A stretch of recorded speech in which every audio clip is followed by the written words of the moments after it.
안녕하세요, 여러분. 책 읽어주는 ASMR의 리카입니다.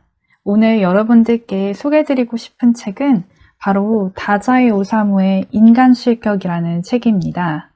이 책은 일본 작가인 다자이 오사무라는 작가가 인간의 심리에 대해서 굉장히 디테일하고 또 심도 있게 그린 소설이라서 많이 알려진 책이기도 한데요. 저는 이 책을 개인적으로 3번 정도 반복해서 읽었을 정도로 정말 재미있게 읽었던 책이라서 여러분들께 공유해드리고 싶은 마음에 이번 ASMR의 책으로 선정하게 되었습니다. 만약에 이 ASMR 영상을 보시고 나서 책에 대해서 좀 더 흥미가 생기신다면 실제 오프라인 상으로도 책을 구매해 보시고 또 읽어보신다면 훨씬 더 이 책에 대해서 이해하시기에 도움이 되실 거라고 생각이 들어요. 그러면 제가 오늘부터 이 인간실격이라는 책에 대해서 읽어드리도록 하겠습니다.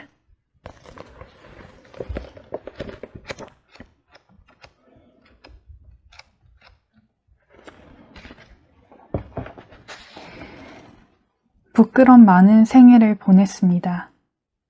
저는 인간의 삶이라는 것을 도무지 이해할 수 없습니다. 저는 동북지방의 시골에서 태어났기 때문에 꽤 자란 다음에야 기차를 처음 보았습니다. 정거장에 있는 육교를 올라갔다 내려갔다 하면서도 그것이 선로를 건너기 위해서 만들어졌다는 사실은 전혀 생각 못하고 다만 그것이 정거장 구내를 외국의 놀이터처럼 복잡하고 즐겁고 세련되게 만들기 위해서 설치된 것이라고만 믿었습니다. 그것도 꽤 오랫동안 그렇게 믿고 있었던 것입니다. 계단을 올라갔다 내려갔다 하는 일이 저에게는 퍽이나 세련된 놀이로 생각되었고 철도청이 제공하는 서비스 중에서도 가장 괜찮은 서비스 중 하나라고 생각하고 있었습니다. 나중에 그것이 단순히 손님들이 선로를 건너 다닐 수 있도록 만들어진 극히 실용적인 계단에 지나지 않는다는 사실을 알고 나서는 단박에 흥이 깨졌습니다. 또 어릴 적에 그림책에서 지하철이라는 것을 보았을 때 그것 또한 실용적인 필요 때문에 고안된 것이 아니라 지상에서 차를 타기보다는 지하에서 차를 타는 편이 별나고 재미있는 놀이니까 라고만 생각했습니다. 저는 어렸을 때부터 몸이 약해서 자주 병치레를 했습니다. 자리에 누워서 요커버, 베갯잎, 이불 호청은 정말이지 쓸데없는 장식품이라고만 생각했는데 그것이 뜻밖에도 실용적인 물건이라는 사실을 20살 가까이 되어서야 알게 되었고 곧 인간의 알뜰함에 암담해지고 서글퍼졌습니다. 또 저는 배고픔이라는 것을 몰랐습니다. 아니 그건 제가 의식주가 넉넉한 집안에서 자랐다는 그런 시건방진 뜻이 아니고 공복이라는 감각이 어떤 것인지 전혀 알 수가 없었던 것입니다. 이상하게 들리시겠지만 저는 배가 고파도 그걸 느끼지 못했습니다. 초등학교, 중학교 때 제가 학교에서 돌아오면 집안 사람들이 저런 배고프지? 우리도 그랬거든. 학교에서 돌아왔을 때처럼 배고픈 때가 없지. 단콩은 어때? 카스텔라도 빵도 있단다. 라는 둥 법석을 떨었기 때문에 저는 천부적인 아부정신을 발휘해서 배고파 하고 중얼거리고는 설탕에 절인 콩을 10알 정도 입에 집어넣었습니다. 그렇지만 공복감이라는 것이 어떤 것인지는 전혀 몰랐습니다. 물론 저도 꽤 잘 먹었습니다. 그러나 배가 고파서 뭔가를 먹은 기억은 거의 없습니다. 별나다고 생각되는 것, 고급스럽다고 생각되는 것을 먹었습니다. 또 남의 집에 가서 대접받을 때에는 억지로라도 대개 다 먹었습니다. 그래서 어렸을 때 제가 가장 고통스러웠던 시간은 우리 집 식사 시간이었던 것입니다. 제 시골집에서는 10명 정도 되는 가족 전부가 제각기 독상을 두 줄로 마주보게 늘어놓고 밥을 먹었습니다. 막내인 저야 물론 제일 말석이었습니다만 식사하는 방은 어두침침했고 점심 같은 때 10명 남짓 되는 가족이 그저 묵묵히 밥을 먹는 모습은 저에게 언제나 으스스한 느낌이 들게 했습니다. 게다가 시골의 고풍스러운 집안이었기 때문에 반찬도 대체로 정해져 있어서 별난 것, 고급스러운 것은 생각할 수도 없었고 저에게는 식사 시간이 점점 더 끔찍해졌습니다. 저는 그 어두컴컴한 방의 말석에서 추위에 덜덜 떠는 듯한 기분으로 밥알을 입으로 조금씩 가져다가 쑤셔 넣으며 생각하곤 했습니다. 인간이라는 것은 왜 하루 삼시세끼 밥을 먹는 것일까? 정말 모두 엄숙한 얼굴로 먹고 있군. 이것도 일종의 의식 같은 것이어서 가족이 삼시세끼 시간을 정해놓고 어두컴컴한 방에 모여서 밥상을 순서대로 늘어놓고 먹고 싶지 않아도 고개를 숙이고 말없이 밥알을 씹는 것은 집안에서 꿈틀거리고 있는 영혼들에게 기도하는 의식은 아닐까? 밥을 안 먹으면 죽는다는 말은 저에게는 그저 듣기 싫은 위협으로밖에는 들리지 않았습니다. 그 미신은 지금까지도 저에게는 뭔가 미신처럼 느껴집니다만 그러나 언제나 저에게 불안과 공포를 안겨주었습니다. 인간은 먹지 않으면 죽는다. 그러니까 일해서 먹고 살아야 한다. 라는 말만큼 저에게 난해하고 어렵고 그리고 협박 비슷하게 울리는 말은 없었습니다. 즉 저에게는 인간이 목숨을 부지한다 라는 말의 의미가 지금껏 전혀 이해되지 않았다는 이야기가 될 것 같습니다. 제가 가진 행복이라는 개념과 이 세상 사람들의 행복이라는 개념이 전혀 다를지도 모른다는 불안. 저는 그 불안 때문에 밤이면 밤마다 전전하고 신음하고 거의 발광할 뻔한 적도 있었습니다. 저는 과연 행복한 걸까요? 저는 어릴 때부터 정말이지 자주 참 행운하다라는 말이 들어왔습니다. 하지만 제 자신은 언제나 지옥 가운데서 사는 느낌이었고 오히려 저한테 행복하다고 하는 사람들 쪽이 비교도 되지 않을 만큼 훨씬 더 안락해 보였습니다. 나한테는 재난 덩어리가 10개 있는데 그중 한 개라도 이웃 사람이 짊어지게 되면 그것만으로도 그 사람에게는 충분히 치명타가 되지 않을까? 라고 생각한 일도 있습니다. 즉, 알 수가 없는 것입니다. 이웃 사람들의 괴로움의 성질과 정도라는 것이 전혀 짐작이 가지 않았던 것입니다. 실용적인 괴로움, 그저 밥만 먹을 수 있으면 그것으로 해결되는 괴로움. 그러나 그 괴로움이야말로 제일 지독한 고통이며 제가 지니고 있는 10개의 재난 따위는 상대도 안 될 만큼 처참한 아비지옥일지도 모릅니다. 그건 모르겠습니다. 그러나 그런 것 치고는 자살도 하지 않고 미치지도 않고 정치를 논하며 절망도 하지 않고 좌절하지도 않고 살기 위한 투쟁을 잘도 계속하고 있다. 괴롭지 않은 게 아닐까? 철저한 이기주의자가 되는 것이 당연한 일이라고 확신하고 한 번도 자기 자신에게 회의를 느낀 적이 없는 것은 아닐까? 그렇다면 편하겠지. 하긴 인간이란 전부 다 그런 거고 또 그러면 만점인 게 아닐까? 모르겠다. 밤에는 푹 자고 아침에는 상쾌할까? 어떤 꿈을 꿀까? 길을 걸으면서 무얼 생각할까? 돈? 설마 그것만은 아니겠지. 인간은 먹기 위해 산다는 말은 들은 적이 있지만 돈 때문에 산다는 말은 들은 적이 없어. 아닐 거야. 그러나 어쩌면 아니, 그것도 알 수 없지. 그래서 생각해낸 것이 익살이었습니다. 생각하면 할수록 사람이란 것이 알 수가 없어졌고 저 혼자 별난 놈인 것 같은 불안과 공포가 엄습할 뿐이었습니다. 저는 이웃 사람하고 거의 대화를 못 나눕니다. 무엇을 어떻게 말하면 좋을지 몰랐던 것입니다. 그것은 인간에 대한 저의 최후의 구애였습니다.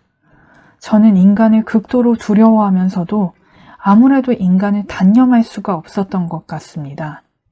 그렇게 해서 저는 익살이라는 가는 실로 간신히 인간과 연결될 수 있었던 것입니다. 겉으로는 늘 웃는 얼굴을 하고 있지만 속으로는 필사적인, 그야말로 1000번에 한 번밖에 안 되는 기회를 잡아야 하는 위기일발의 진땀나는 서비스였습니다. 저는 어렸을 때부터 제 가족에 대해서조차도 그들이 얼마나 힘들어하고 또 무엇을 생각하며 살고 있는지 전혀 짐작을 할 수가 없었고 그저 두렵고 거북해서 그 어색함을 못 이긴 나머지 일찍부터 숙달된 익살꾼이 되어 있었습니다. 즉 저는 어느 틈에 단 한마디도 진실을 이야기하지 않는 아이가 되어버렸던 것입니다. 그 당시 가족과 함께 찍은 사진 따위를 보면 다른 사람들은 모두 진지한 얼굴을 하고 있는데 저 혼자 언제나 기묘하게 얼굴을 일그러뜨리고 웃고 있었습니다. 그것 또한 제 어린 소견의 서글픈 익살의 일종이었던 것입니다.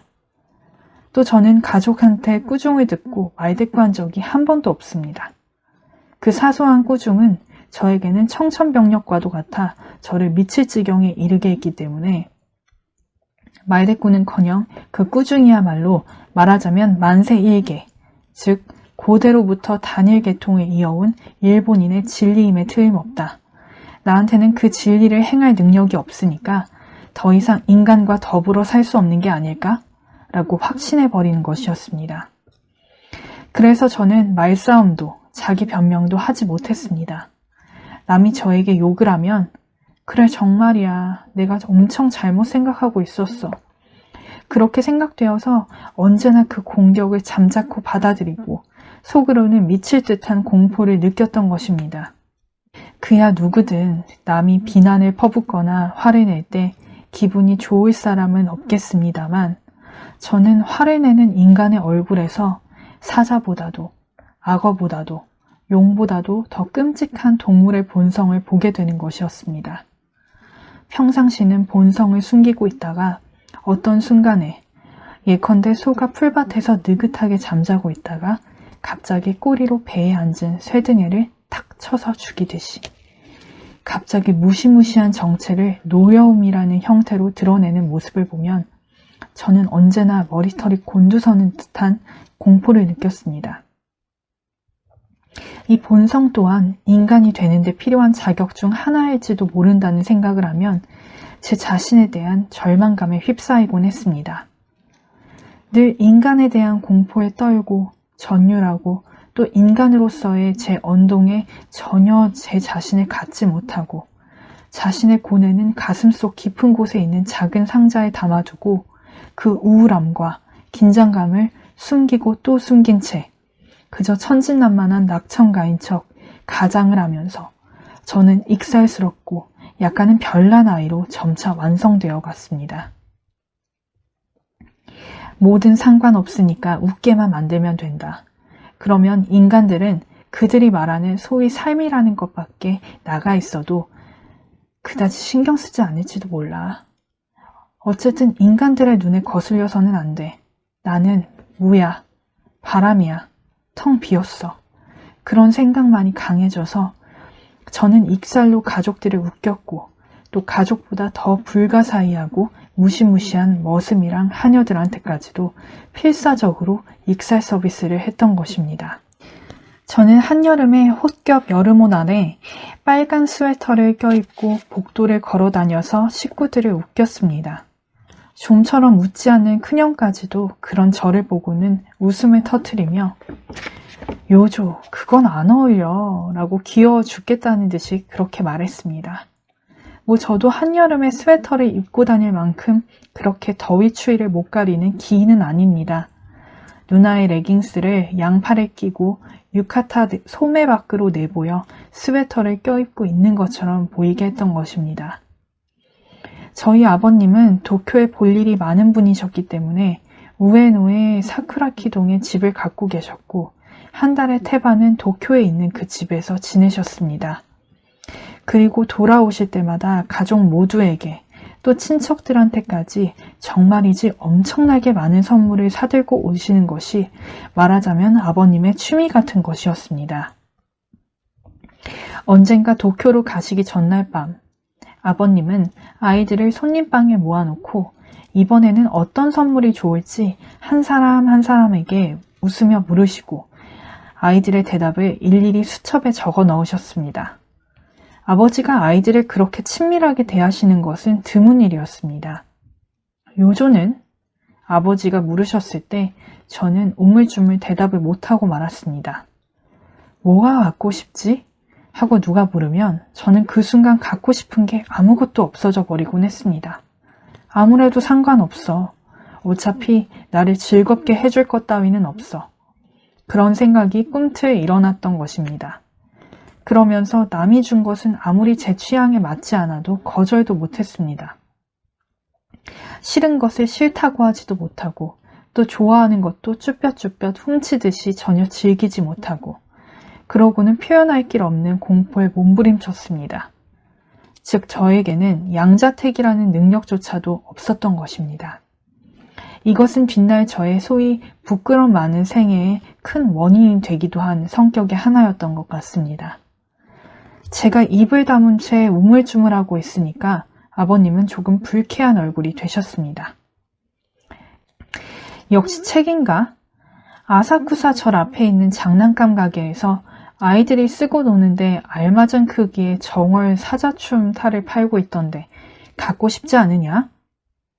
갖고 싶지 않으냐 라는 말을 들었다면 다 틀려버린 것입니다. 익살스러운 대답이건 뭐건 못하게 된 것이지요. 익살꿀 노릇은 완전히 낙제입니다. 책이 좋겠죠. 큰형이 진지한 얼굴로 말했습니다. 그래? 아버지는 흥이 깨진 얼굴로 적지도 않으시고 수첩을 탁 덮으셨습니다. 이 무슨 실수람? 나는 아버지를 화나게 했다. 아버지의 복수는 틀림없이 끔찍할 거야. 늦기 전에 어떻게든 수습을 해야 할 텐데.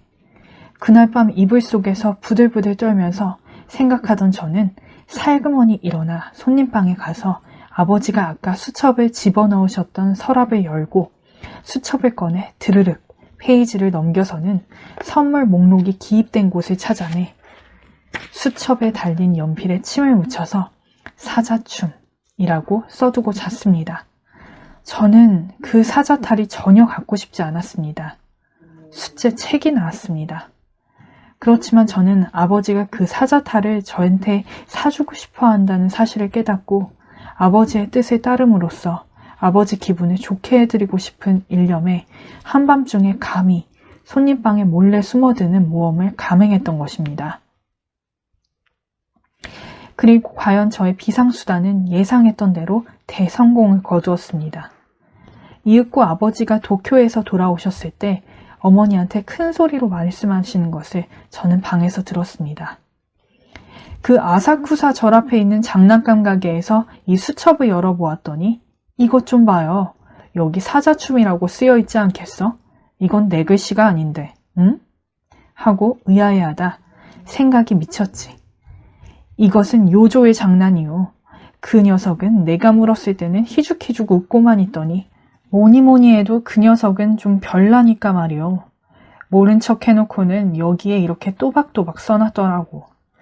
그렇게 갖고 싶으면 그렇다고 하면 될 텐데 나는 장난감 가게 앞에서 웃음을 터뜨렸지. 요조를 빨리 이리 오라고 해요. 또 저는 머슴이나 하녀들을 서양식 방에 모아놓고 머슴한 사람에게 되는 대로 피아노 건반을 두드리게 하고는 시골이기는 했습니다만 우리 집에는 대체로 모든 것이 갖춰져 있었습니다. 그 엉터리 곡에 맞추어서 인디언 춤을 춰보여서 모든 사람들을 웃겼습니다. 둘째 형은 플래시를 터뜨리며 제 인디언 춤을 찍었고 그 사진이 현상된 것을 나중에 봤더니 제가 허리에 두른 헝겊에 그것은 꽃무늬 보자기였습니다. 매듭 부분에서 작은 고추가 보였기 때문에 그것이 또 온 집안을 웃음바다로 만들었습니다. 저로서는 이 또한 뜻밖의 성공이었는지도 모릅니다. 저는 매달 신간소년 잡지를 10권도 넘게 구독하였고 또 그 밖에도 여러 가지 책을 도쿄에서 주문해서 묵묵히 읽고 있었기 때문에 당시 인기 있던 연재물인 엉망진창 박사라느니 또 무슨 박사라느니 하는 존재와는 무척 친숙했습니다. 또 괴기담, 무사담, 만담, 애도 이야기 따위도 잘 알고 있었기 때문에 우스꽝스러운 이야기를 진지한 얼굴로 해서 집안 사람들을 웃기는데 소재가 부족했던 적은 없었습니다. 그렇지만 학교. 저는 학교에서 존경을 받을 뻔했습니다. 존경받는다는 개념 또한 저를 몹시 두렵게 했습니다. 거의 완벽하게 사람들을 속이다가 전지전능한 어떤 사람에게 간파당하여 산산조각이 나고 죽기보다 더한 창피를 당하게 되는 것이 존경받는다라는 상태에 대한 제 정의였습니다. 인간을 속여서 존경받는다 해도 누군가 한 사람은 알고 있다. 그리고 그 인간들도 그 사람한테서 듣고 차차 속은 것을 알아차리게 돼버리곤 한다. 그때 인간들의 노여움이며 복수는 정말이지 도대체 어떤 것일까요? 상상만 해도 온몸에 털이 곤두서는 것이었습니다. 저는 부잣집에 태어났다는 사실보다도 소위 공부를 잘해서 온 학교의 존경을 받을 뻔했습니다. 저는 어릴 적부터 몸이 약해서 자주 한 달, 두 달 또는 1년 가까이 병상에 누워 학교를 쉬곤 했습니다. 그래도 병이 낫자마자 인력거를 타고 학교에 가서 학기말 시험을 치면 우리 반 누구보다도 소위 잘하게 되어 있는 것 같았습니다. 건강이 좋을 때에도 저는 도통 공부는 하지 않았고 학교에 가도 수업 시간에 만화 따위나 그리고 쉬는 시간에는 그것을 반 아이들에게 설명해 주어서 웃겼습니다. 또 장문 시간에는 우스운 이야기만 써서 선생님에게 주의를 들었지만 저는 그 짓을 그만두지 않았습니다. 선생님이 사실은 은근히 저의 그 우스꽝스러운 이야기를 즐기고 계시다는 것을 알고 있었기 때문입니다. 어느 날 저는 여느 때처럼 어머니와 함께 상경하는 도중에 기차 안에서 객차 통로에 있는 가래뱉는 항아리에다 오줌을 누워버린 실패담을 짐짓 슬픈 필치로 써서 제출했습니다. 그러나 그때 제가 가래뱉는 통인 걸 모르고 한 짓은 아니었습니다. 어린아이다운 천진난만함을 과시하기 위해 일부러 그렇게 했던 것입니다. 선생님이 특별히 웃으리라는 자신이 있었기 때문에 교직원실로 돌아가는 선생님 뒤를 살그머니 쫓아가 보았습니다. 그랬더니 선생님은 교실에 나서자마자 제 장문을 우리 반 아이들의 장문 속에서 곤란해 읽기 시작하더니 크크 웃으시고 이윽고 교직원실에 들어가셔서는 다 읽으셨는지 얼굴이 벌겋게 되어 큰 소리로 웃으시며 다른 선생님한테도 금방 그것을 읽게 하셨습니다. 그것을 확인하고 저는 무척 만족했습니다. 장난꾸러기. 저는 소위 장난꾸러기로 보이는데 성공했습니다.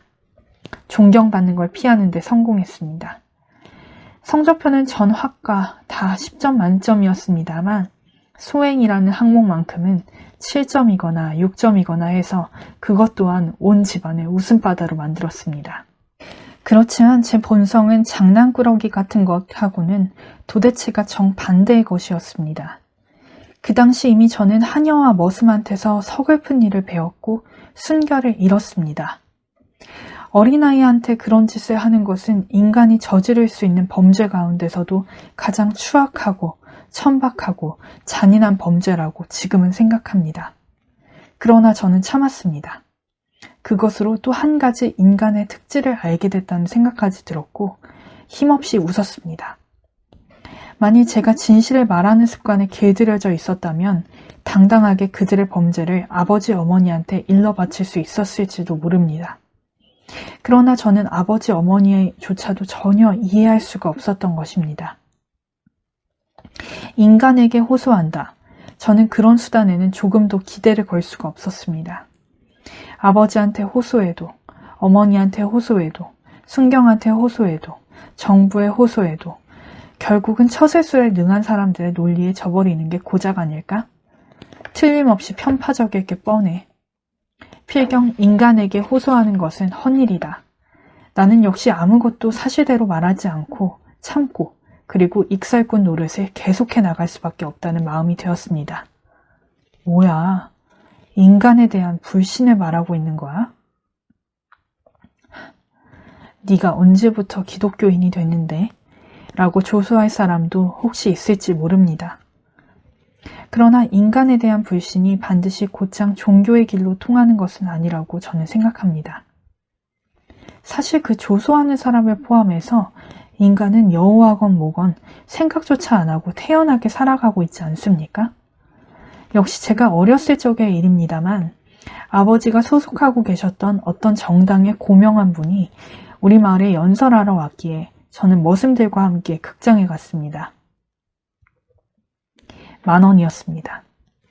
연설이 끝난 후 청중들이 삼삼오오 뭉쳐서 한밤의 눈길을 돌아오는데 그날 밤의 연설을 마구 깎아내리는 것이었습니다. 그 중에는 아버지하고도 아주 친하신 분의 목소리로 섞여 있었습니다. 아버지의 개회사도 형편없었고 예의 고명한 사람의 연설이라는 것도 뭐가 뭔지 도통 알 수가 없었다고 소위 아버지의 동지들이 화난 어조로 말하고 있었습니다. 그리고 그 사람들은 우리 집에 들러서 객실에 들어와서는 아버지한테 오늘 밤의 연설회는 대성공이었다고 진심으로 기뻐하는 얼굴로 말했습니다. 오늘 밤 연설회 어땠어? 라고 어머니가 물으시자 머슴들까지도 아주 재미있었어요. 라고 천연덕스럽게 대답했던 것입니다. 연설회만큼 재밌는 건 없어. 라고 돌아오는 내내 투덜거렸는데 말입니다. 그러나 이런 것은 정말이지 하찮은 예에 지나지 않습니다.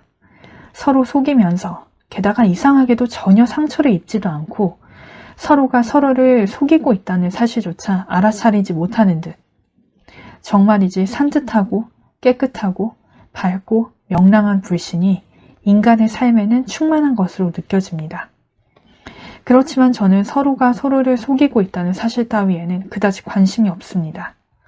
저도 익살로 아침부터 밤까지 인간들을 속이고 있으니까요. 저는 바른생활 교과서에 나오는 정의니 뭐니 하는 도덕 따위에는 별로 관심이 없습니다.